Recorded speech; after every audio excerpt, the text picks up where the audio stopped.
할렐루야, 주님을 찬양합니다. 이 시간에 사도신경으로 신앙을 고백하겠습니다. 전능하사 천지를 만드신 하나님 아버지를 내가 믿사오며 그 외아들 우리 주 예수 그리스도를 믿사오니 이는 성령으로 잉태하사 동정녀 마리아에게 나시고 본디오 빌라도에게 고난을 받으사 십자가에 못 박혀 죽으시고 장사한 지 사흘 만에 죽은 자 가운데서 다시 살아나시며 하늘에 오르사 전능하신 하나님 우편에 앉아 계시다가 저리로서 산자와 죽은 자를 심판하려 오시리라. 성령을 믿사오며 거룩한 공회와 성도가 서로 교통하는 것과 죄를 사해 주시는 것과 몸이 다시 사는 것과 영원히 사는 것을 믿사옵나이다. 아멘. 이 시간에 찬송가 213장을 찬송하겠습니다. 나의 생명 드리니 주여 받아 주셔서 세상 살아갈 동안 찬송하게 하소서. 손과 발을 드리니 주님 받아 주셔서 주님 이름 위하여 인정하게 하소서. 나의 음성 들리니 주님 받아 주셔서 주님 진리 위하여 전파하게 하소서. 나의 보안들이 주님 받아 주셔서 주를 나라 위하여 주 뜻대로 쓰소서.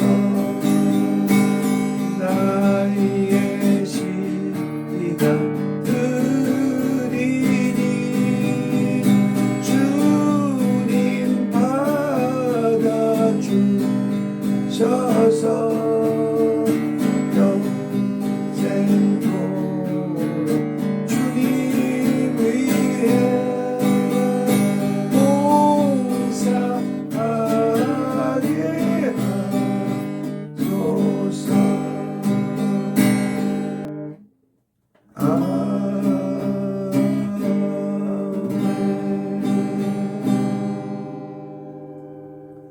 할렐루야. 오늘 전하고자 하는 우리 하나님의 말씀은 마태복음 1장 11절에서 18절까지의 내용입니다. 집에 들어가 아기와 그의 어머니 마리아가 함께 있는 것을 보고 엎드려 아기께 경배하고 보배함을 열어 황금과 유향과 모략을 예물로 드리니라. 그들은 꿈에 헤롯에게로 돌아가지 말라 지시하심을 받아 다른 길로 고국으로 돌아가니라. 그들이 떠난 후에 주님의 사자가 요셉에게 현몽하여 이르되 헤롯이 아기를 찾아 죽이려 하니 일어나 아기와 그 어머니를 데리고 애굽으로 피하여 내가 내게 이르기까지 거기 있으라 하시니 요셉이 일어나서 밤에 아기와 그의 어머니를 데리고 애굽으로 떠나가 헤롯이 죽기까지 거기 있었으니 이는 주님께서 선지자를 통하여 말씀하신 바 애굽으로부터 내 아들을 불렀다 함을 이루려 하심이니라. 이에 헤롯이 박사들에게 속은 줄을 알고 심히 노하여 사람을 보내어 베들레헴과 그 모든 지경 안에 있는 산의 아이를 박사들에게 자세히 알아본 그때를 기준하여 2살부터 그 아래로 다 죽이니 이에 선지자 예레미야를 통하여 말씀하신 바 라마에서 슬퍼하며 크게 통곡하는 소리가 들리니 라헬이 그 자식을 위하여 애곡하는 것이라. 그가 자식이 없으므로 위로받기를 거절하였도다 함과 함이 이루어졌느니라. 아멘. 오늘 본문에 있는 내용은 동방의 박사들이 유대 땅으로 와서 베들레헴에 이르러 그 당시에 유대의 왕이었던 헤롯에게 유대의 왕이 났으니 경배하러 왔도다 라고 고하면서부터 헤롯은 그 동방의 박사들을 보내고 베들레헴으로 갈 수 있도록 보내고 헤롯은 그 당시에 대제사장들과 서기관들을 불러 모아 그리스도가 어디서 나느냐라고 물어봤던 것입니다.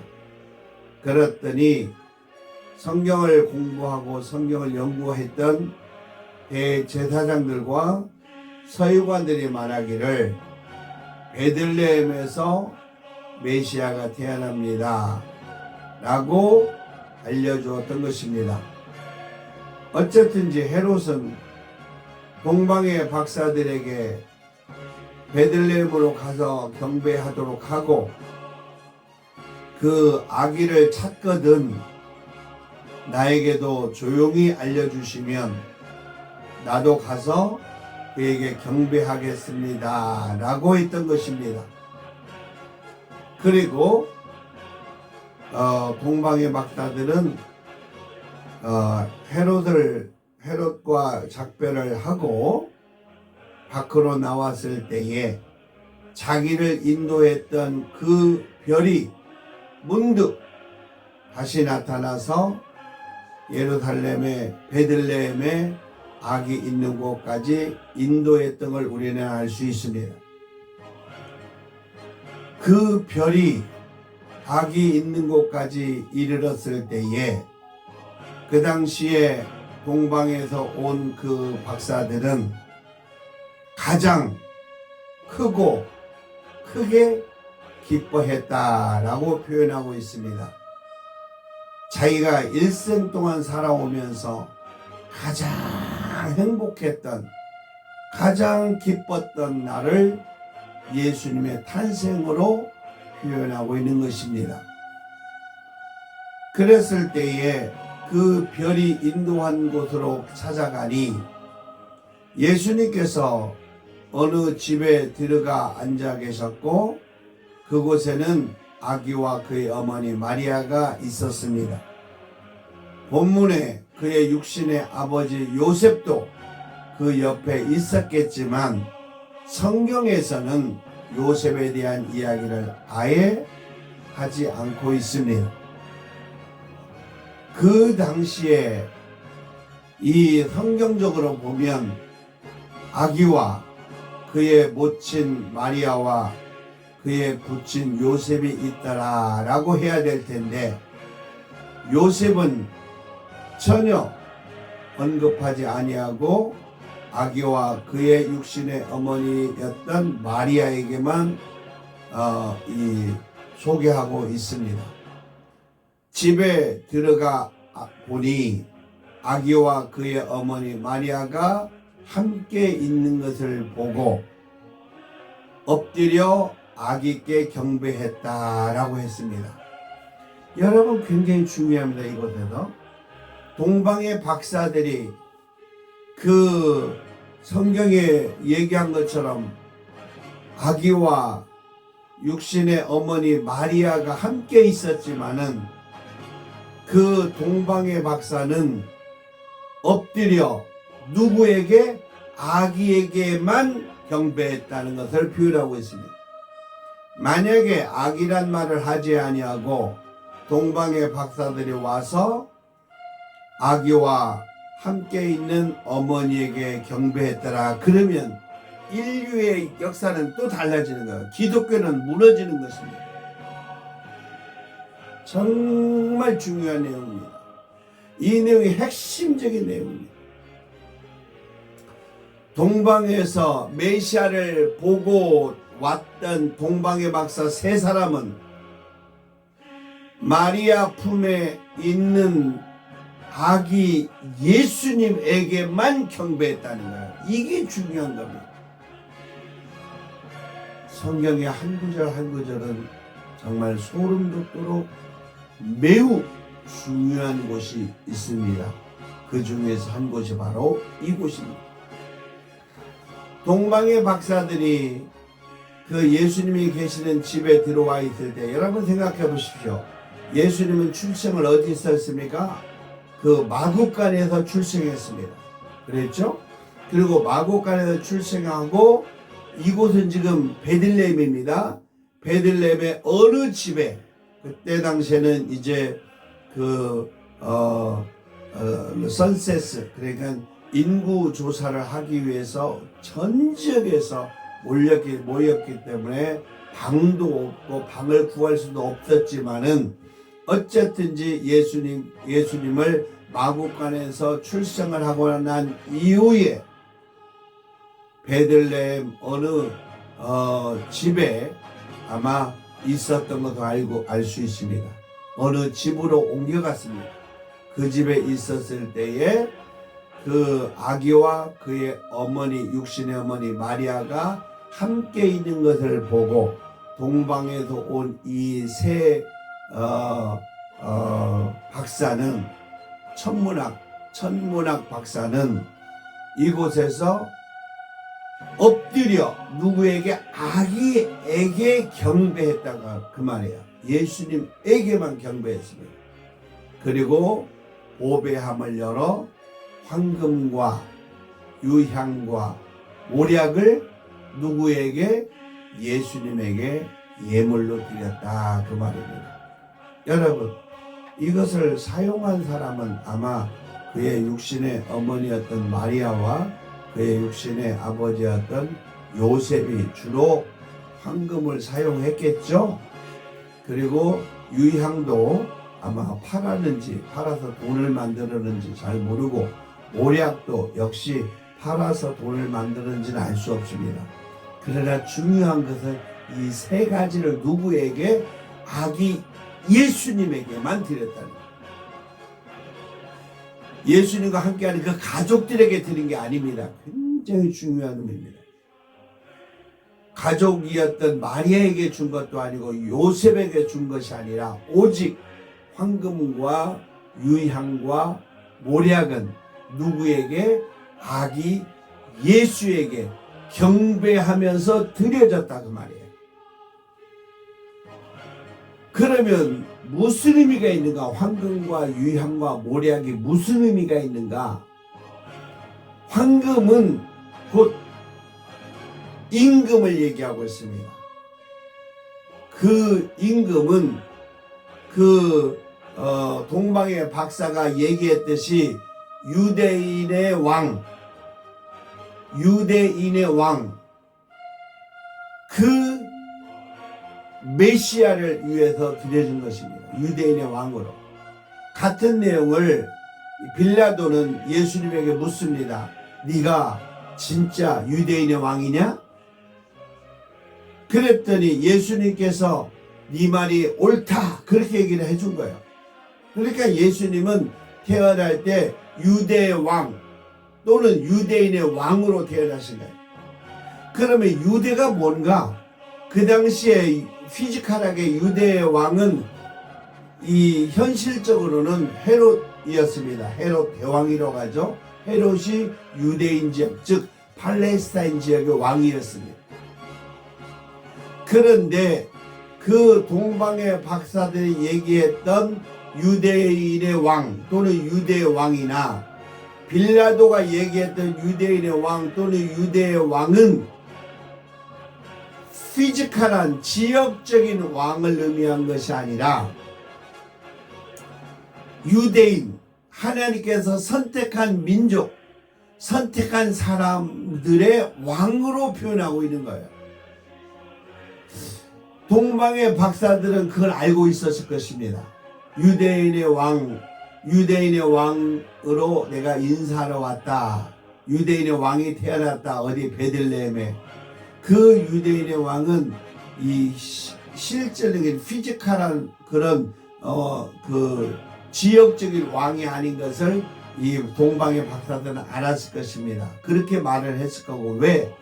동방의 박사들은 영적인 사람이었습니다. 하나님의 음성을, 하나님의 가슴을, 하나님의 메시지를 알고 있었던 사람이에요. 수많은 사람이 있었지만 그 중에서 그 동방의 박사 세 사람에게만 하나님의 약속, 하나님의 음성, 하나님의 영적인 것을 알게 되었다는 것입니다. 그 하늘에 수많은 별이 있지만 그 중에 유대인의 왕으로 빛나는 별은 오직 세 사람만 발견할 수 있었습니다. 그 세 사람은 그 별을 따라서 왔는데 어디까지? 유대 땅, 즉 헤롯이 왕으로 있었던 그 유대 땅까지 온 것, 베들레헴까지 온 것. 그렇다면 또 그 빌라도는 그 지역의 총독이었죠. 이 총독, 로마의 총독, 로마의 대사로 와 있는 거예요. 로마의 대사로 와 있었던 그 총독 빌라도는 네가 유대인의 왕이냐? 라고 물어봤을 때에 유대인의 왕이 로마의 황제가 임명하는 것이 유대인의 왕인데 그 빌라도가 예수님에게 질문했을 때는 피지컬한 것이 아닌 걸 알 수 있었습니다. 사람들은 그를 유대인의 왕이라고 했고 이 빌라도도 그가 영적인 유대인의 왕, 이 현실적인 지역적인 유대인의 왕이 아니라 팔레스타인 지역의 왕이 아니라 그때 당시에 유대인이라고 하는 이방인과 유대인, 로마인과 유대인이라고 하는 그 유대인들의 왕, 영적인 힘으로 유대인의 왕, 네가 유대인의 왕이냐? 라고 물어본 거예요. 여러분, 빌라도는 그 당시에 정치적인 사람이었지만은 그의 아내는 영적인 사람이었습니다.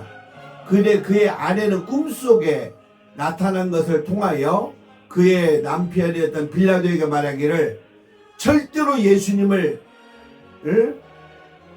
힘들게 하지 마라. 예수님을 해하지 마라.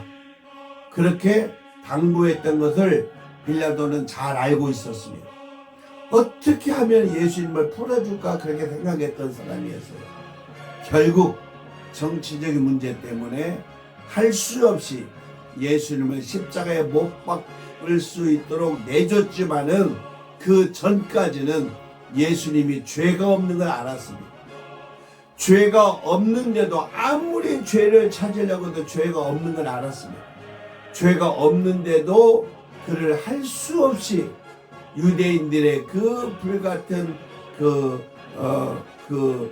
영향에 의하여 정치적인 의미로 이 십자가에 못 박아 죽을 수 있도록 내줄 수밖에 없었다는 걸 시대적으로 너무나 잘 알고 있었습니다. 그래서 그는 십자가에 못 박게 한 이후에 그 사람은 깨끗이 손을 씻으면서 말하기를 이 죄값을 너희가 받을지어다. 유대인들을 향해서 그렇게 얘기했던 걸 알 수가 있습니다. 그렇다면 역시 예수님은 유대인의 왕, 유대의 왕으로 오신 거예요. 그러면 그 유대인은 누군가? 바로 하나님의 선택한 민족, 선택한 백성을 얘기하고 있어요. 예수님의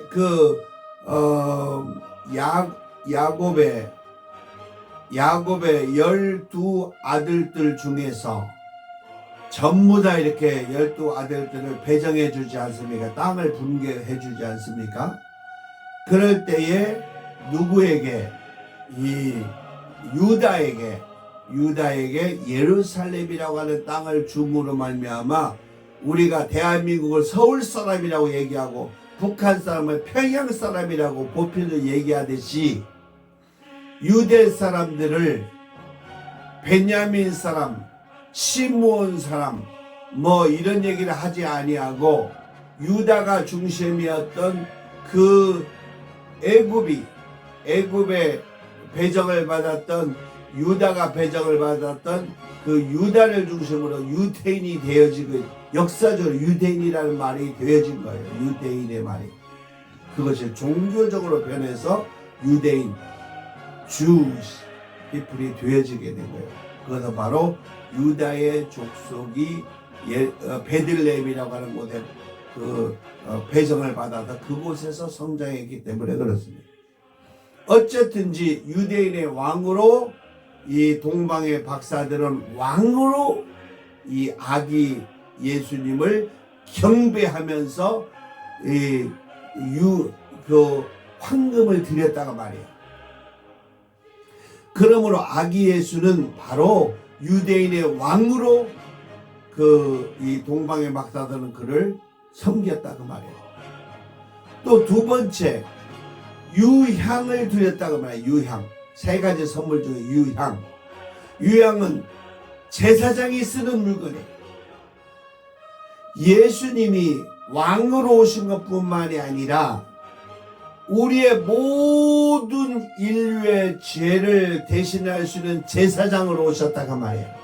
예수님이 오신 그 목적이 세 가지의 목적 중에서 하나는 유대인의 왕으로, 하나는 그 죄를 용서하는 제사장으로 오셨다고 말이에요. 이 죄라는 것이 얼마나 중요한가. 이 죄 때문에 우리는 아버지 하나님과 격리되게 되었어요. 죄가 없으면 하나님을 우리는 얼굴과 얼굴을 마주보면서 하나님을 아버지로 부를 수 있었습니다.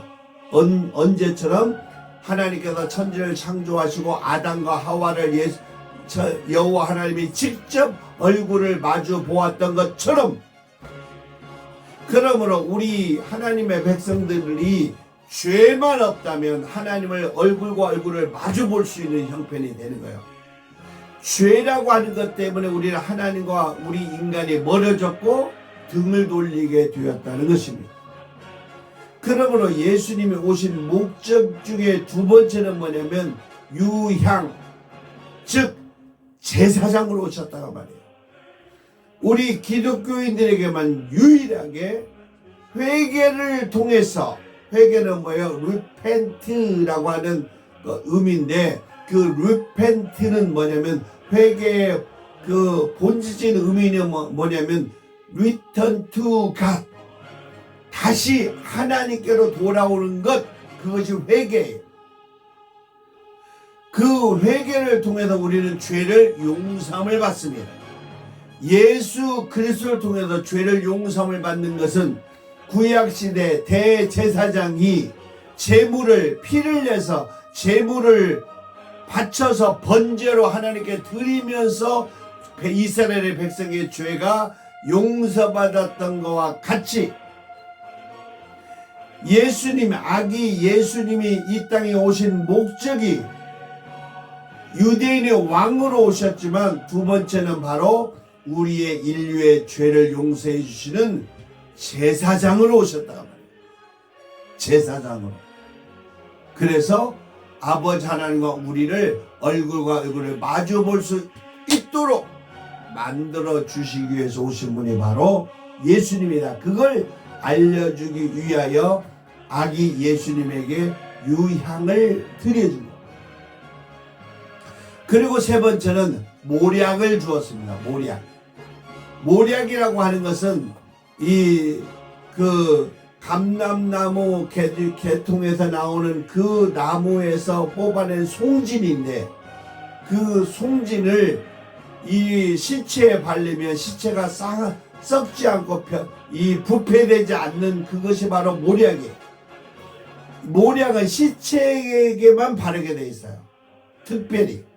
물론 그 당시 유대인들은 다른 목적으로 쓰긴 했겠지만은 어쨌든 예수님께서 오늘 성경에 대해 얘기하는 이 모략은 바로 썩지 않게 하는 것, 시체를 썩지 않게 하는 것, 변하지 않게 하는 것, 즉 변하지 않은 믿음, 절대적인 믿음을 통해서 구원을 받게 된다는 것, 이것을 의미하고 있을 것입니다. 그러므로 이 모략, 변하지 않게 하는 것, 시체에 바르면 시체가 변하지 않고 시체가 원형대로 그대로 지켜지는 것, 그게 바로 모략인데, 영원한 나라에 대한 순결한 마음, 즉 믿음으로 만들어진 절대적인 믿음, 변하지 않는 믿음을 상징하고 있는 것이다, 이렇게 볼 수가 있습니다.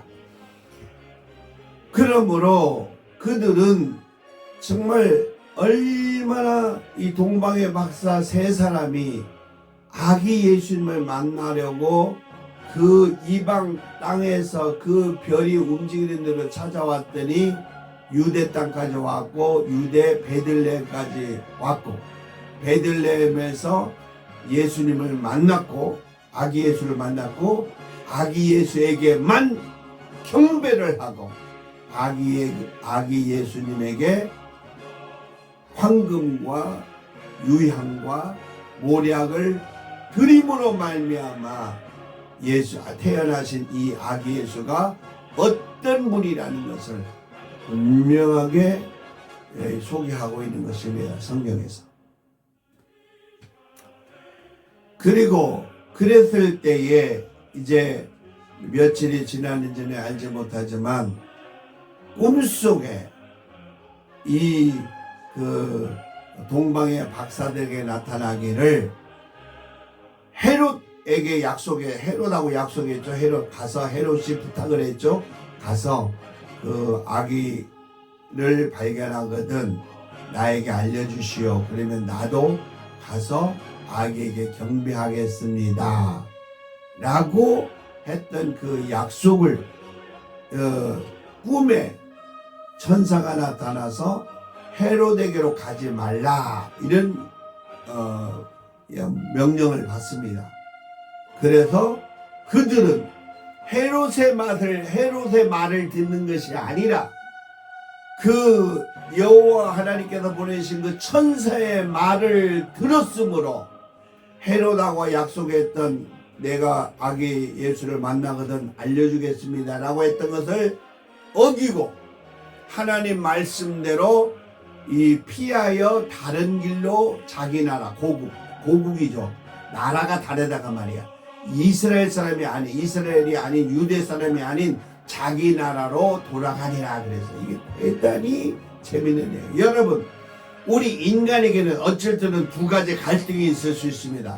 이것을 들으면 하나님이 섭섭해하고, 이것을 들자니 이 사람이 우리 피지컬한 이것이 섭섭하고, 이럴 때가 있어요.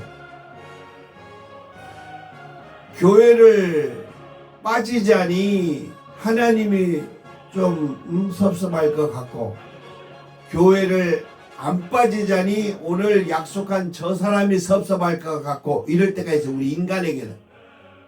그럴 때 여러분 누구의 말을 듣습니까? 이 동방의 박사들은 영적인 사람이었기 때문에 그 당시에 왕이었던 헤롯하고의 약속을 어기고 지키지 않고, 누구의 약속? 여호와 하나님의 약속을 믿고 하나님의 말씀대로 행했다, 그 말이에요. 이게 중요한 거예요. 이게 바로 영적인 사람과 영적인 사람이 아닌 두 종류의 사람으로 나눠지는 거예요. 이 현대판 기독교인들에게 하나님의 말씀대로 살아야 되는데 하나님의 말씀대로 살지 아니하고 인간의 욕심대로 살아가는 것이 현대판 기독교인들의 모순이라. 매우 중요합니다. 매우 중요합니다. 세상 사람들의 이목 때문에, 세상 사람들의 그런 우쭐거림 때문에, 세상 사람들에게 자기를 좀 과시하려고 하는 그것 때문에 하나님에 대한 복음에게 목적이 있는 것이 아니라 그 사람들에게 복꽃을 맞추니까 늘 그냥 다른 사람에게 잘 보이기 위해서, 하나님에게 잘 보이는 것이 아니라 다른 사람에게 잘 보이기 위해서 노력하는 것이 현대판 기독교인들의 모습입니다.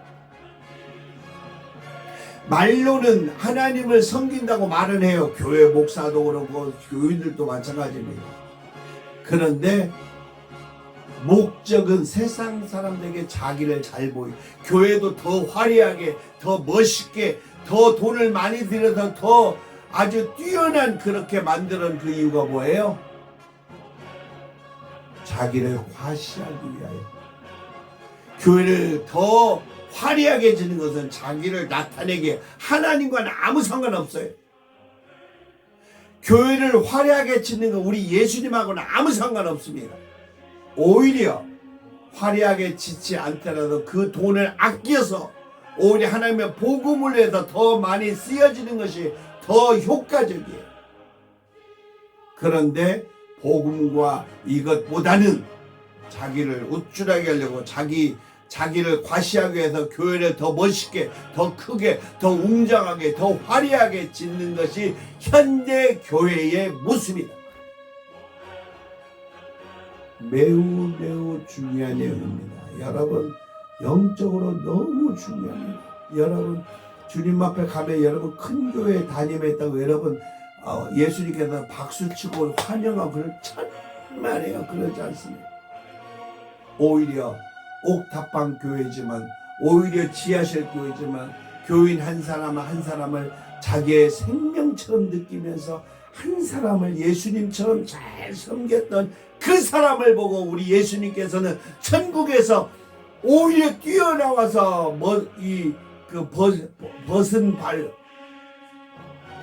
버선이죠. 그 양말 신은 채로 와서 막 뛰어나 주듯이, 옛날로 말하면 버선이라고 그러나요?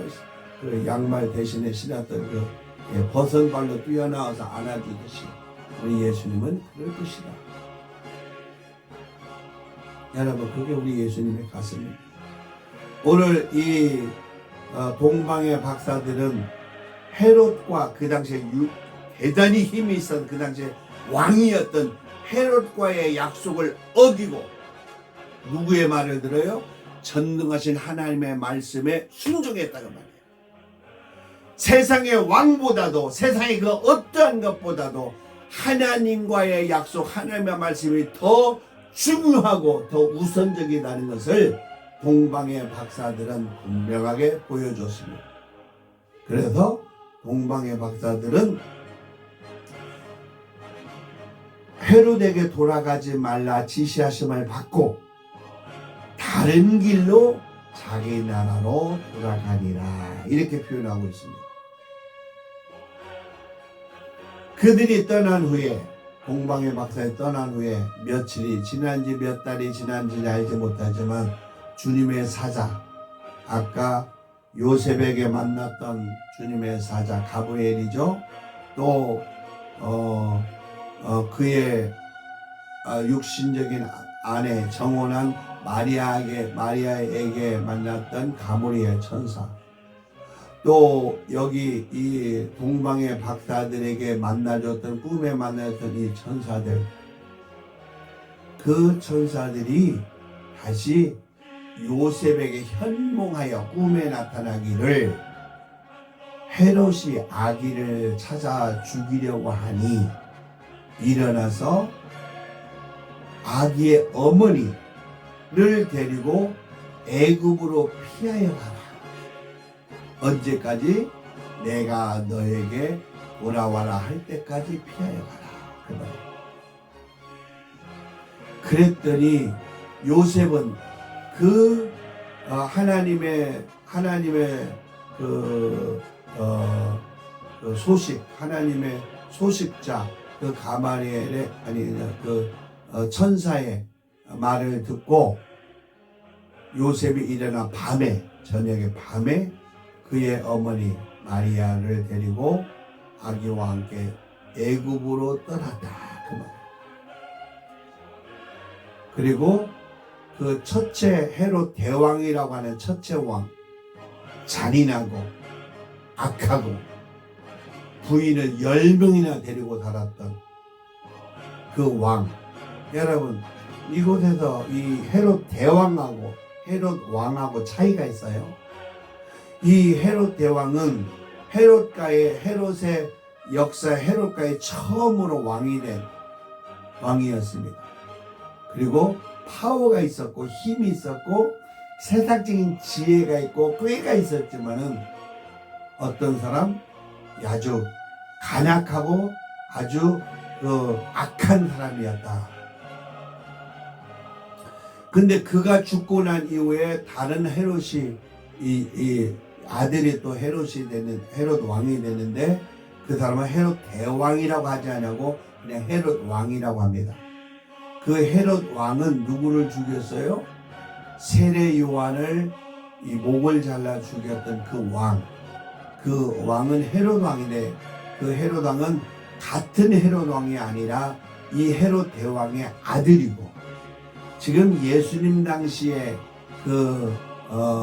천사가 나타나서 헤롯이 아기들을 죽이려 하니 애굽으로 피하라 했던 그 헤롯 왕은 그 당시에 헤롯 가정의 첫 번째 왕이 되었던 헤롯 대왕으로 불렸던 사람입니다.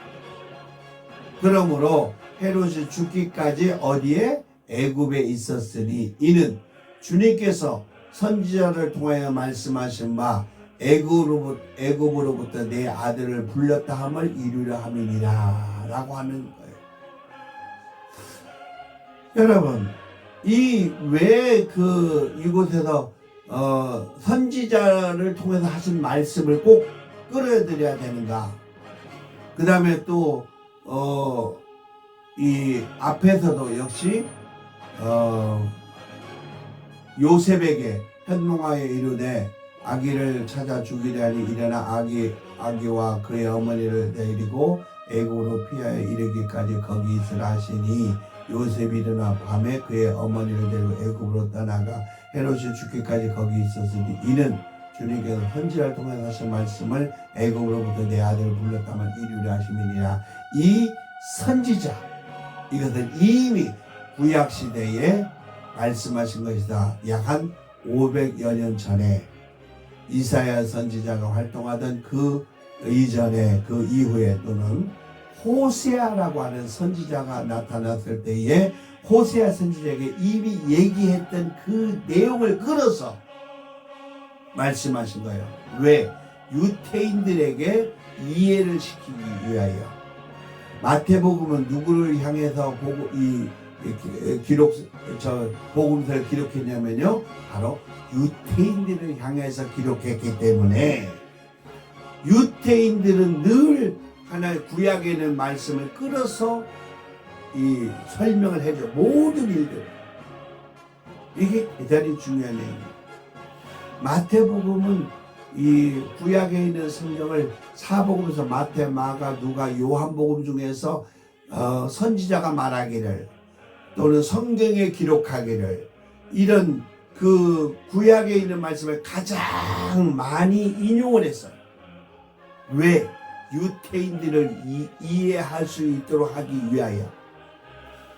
그래서 이것도 본문에 역시 선지자를 통하여서 말씀하신 바라고 하는 것은 이미 500여 년 전에 선지자를 통해서 말씀하신 건데 그 선지자가 누구냐면 호세아 선지자를 통해서 얘기했던 그걸 근거로 하나님께서 이 예수님을 애굽으로 보냈다가 애굽에서 다시 불러내신다라고 하는 호세아 선지자의 그 글을 인용해서 말씀하신 거예요. 그래서 애굽에서부터 그 아들을 불러냈다 함을 이루기 위하여 호세아 선지자의 말을 인용했다, 이렇게 얘기를 하고 있습니다. 그랬더니 이에 헤롯이 박사들에게 속은 줄 알고, 여러분 이게 재밌습니다. 헤롯이 처음에는 이 동방의 박사들을 만나서 아기를 만나거든 나에게 알려주시오, 내가 가서 그 아기에게 경배하겠습니다 라고 했어요. 그리고 동방의 박사들은 유대인의 왕으로 태어나게 되었습니다 라고 했는데, 헤롯 왕은 그리스도가 어디서 태어나는지 너희들 좀 알아봐라. 대제사장하고 선지자들을 불러서 말하기를, 야, 그리스도가 어디서 태어나니? 그걸 물어봐도 그리스도가 어디서 태어나냐고. 그때만 하더라도 헤롯은 아기를 죽이려고 하지 않냐고, 아마 예수님에게 경배하려고 했었을 거예요. 만약에 그렇게 했다면 또 역사가 또 기독교는 또 깨지는 거예요. 이 헤롯 왕이 어린 예수님을 막 그리스도로 그냥 막 이렇게 섬긴다면은 예수님은 십자가에 죽을 이유도 없고 예수님의 공생의 사역은 있을 수도 없어요. 그걸 알고 있기 때문에 우리 하나님께서는 예수님의 탄생에 대하여 헤롯 왕이 가서 경배하는 걸 원하지 않았다, 그 말이에요. 헤롯 왕이 그때 당시에는 헤롯 왕이 그 어린 아기 예수님에게 경배하려고 마음을 먹었지만, 이 동방의 박사들이 자기와의 약속을 어기고 벌써 도망간 줄 알고 헤롯이 인간적인 모습으로 돌아오는 거예요.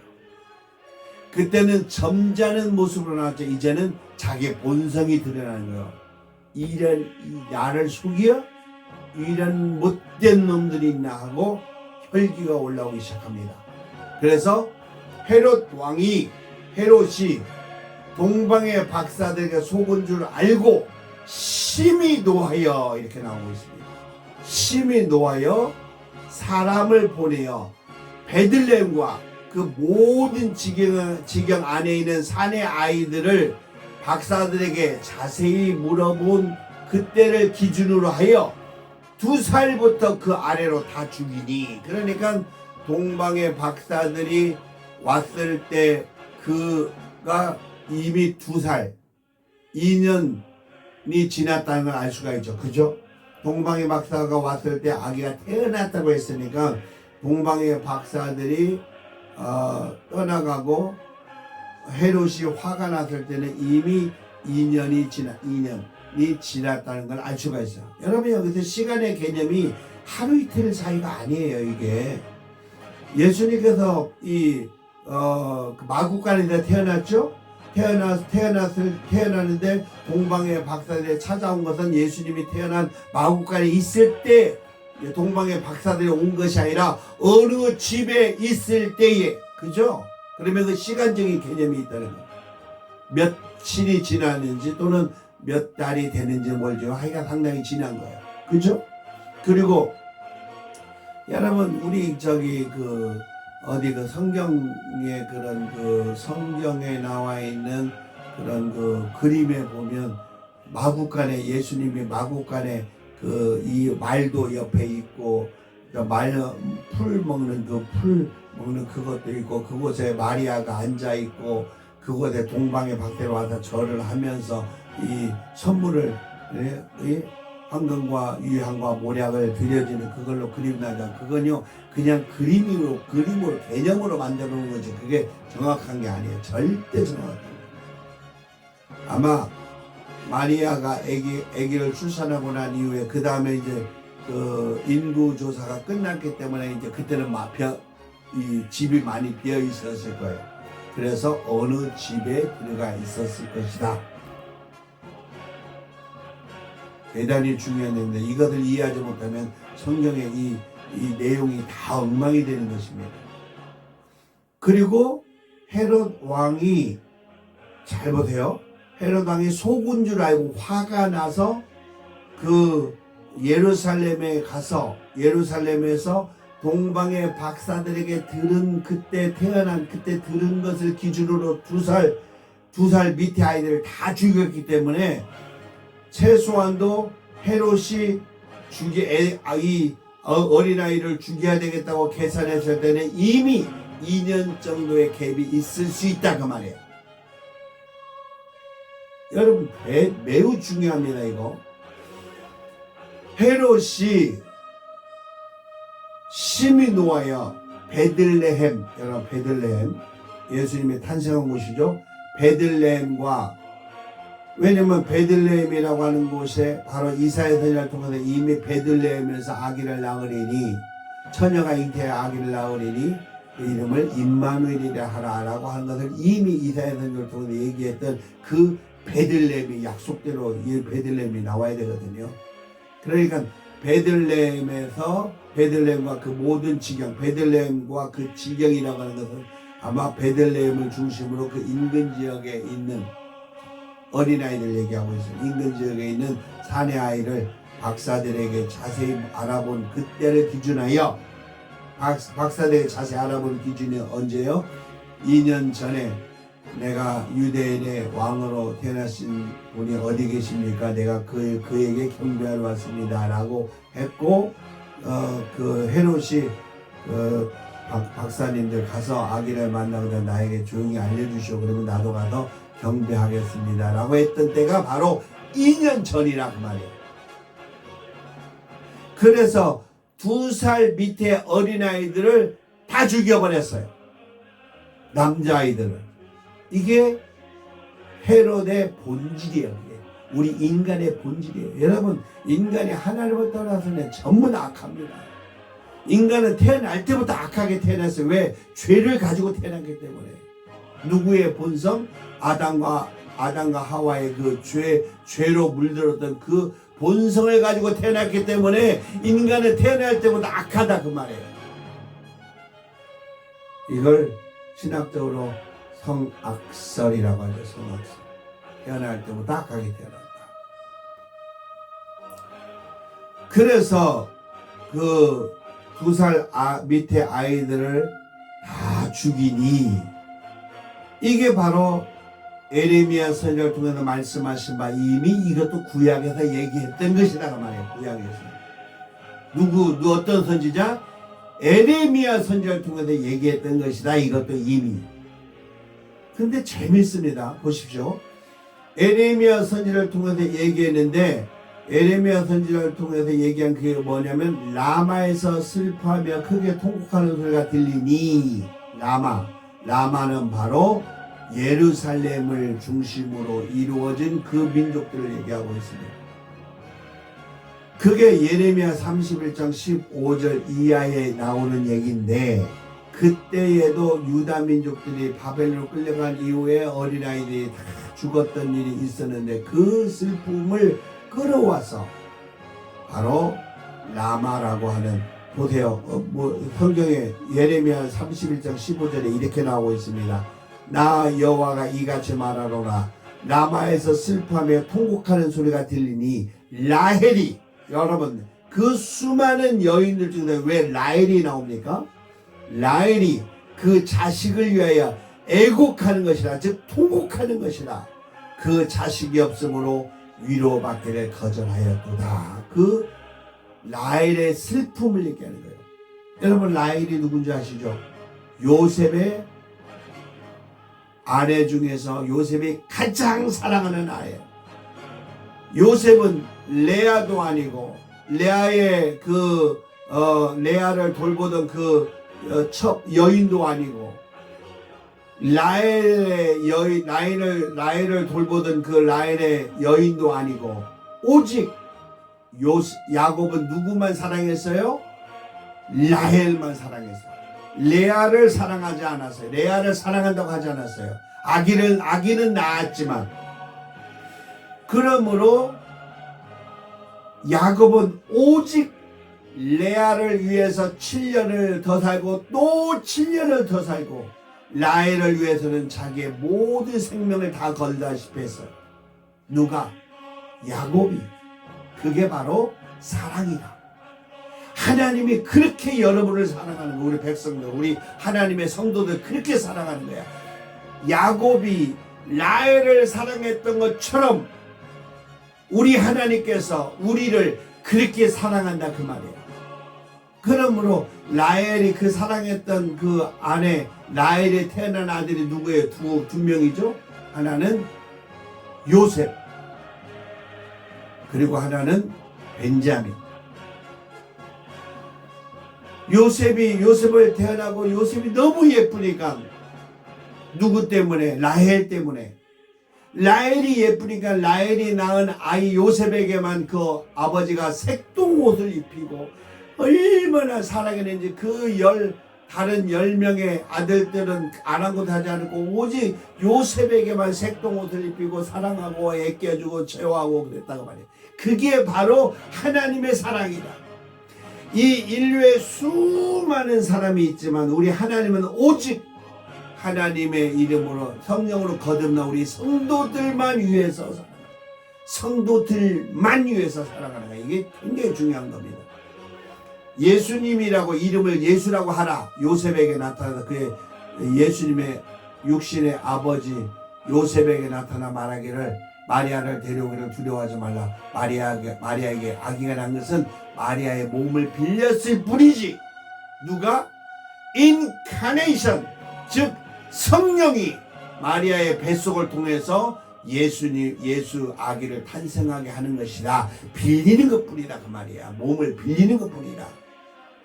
그런데 그 아기가 태어나거나 이름을 예수라고 하라. 그 예수라고 하는 이름의 뜻이 뭐냐? 자기 백성을, 누구 백성? 자기 백성, 예수님의 백성.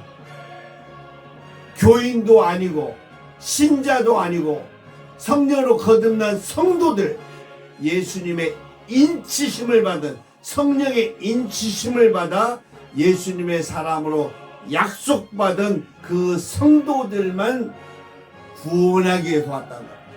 어떻게?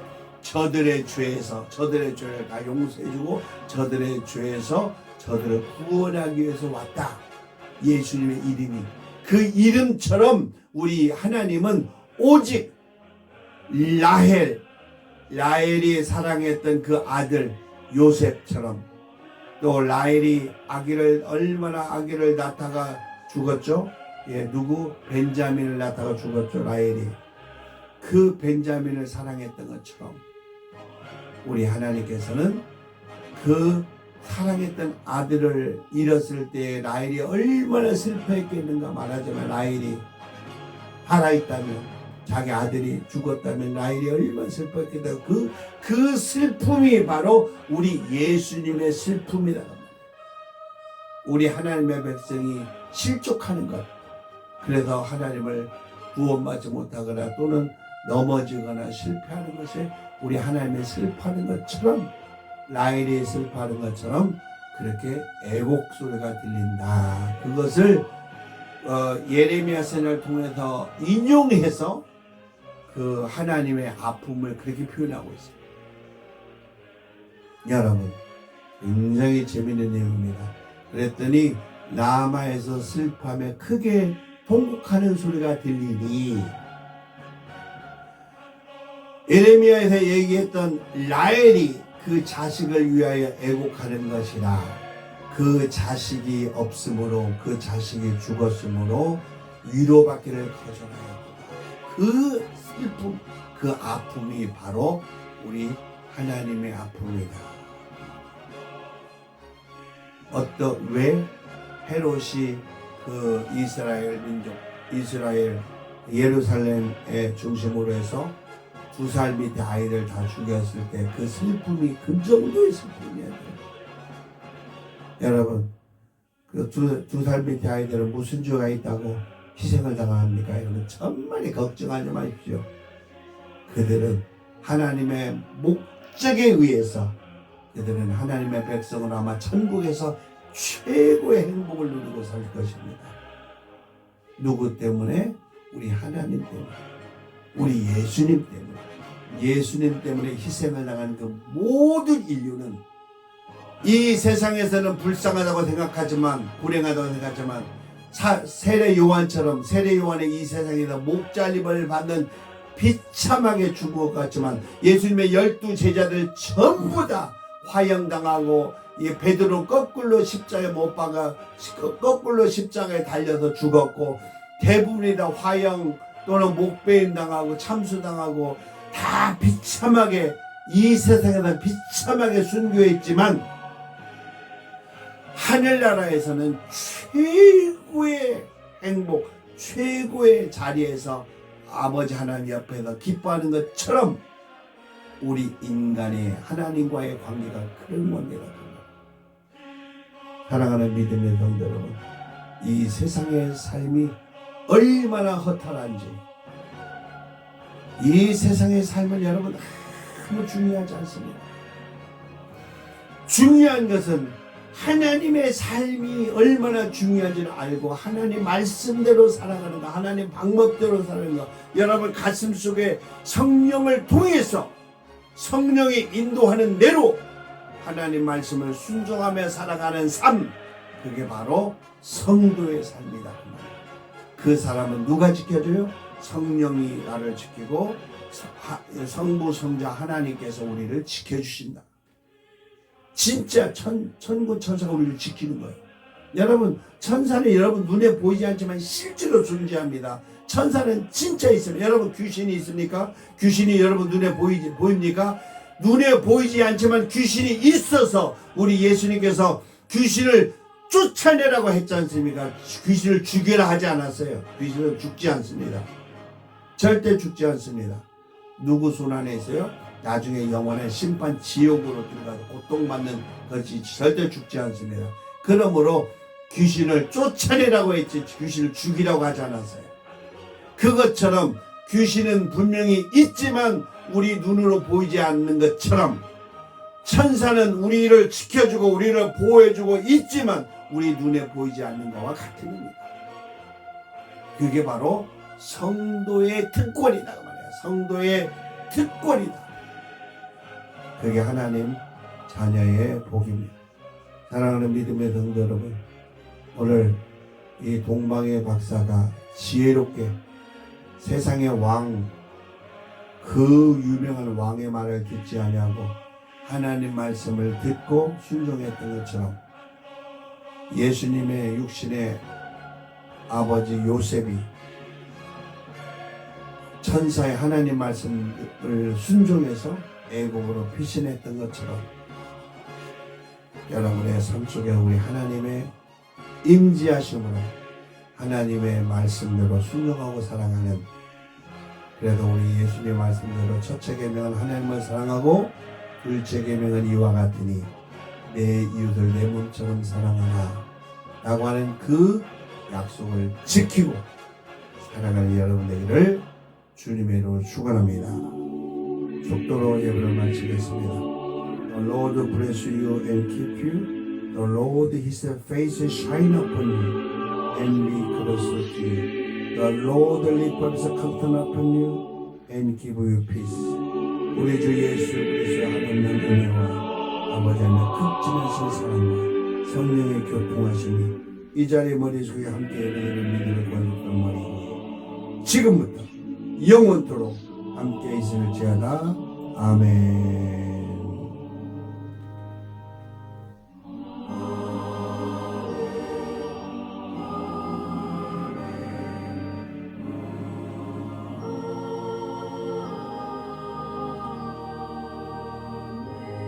할렐루야. 주님을 찬양합니다.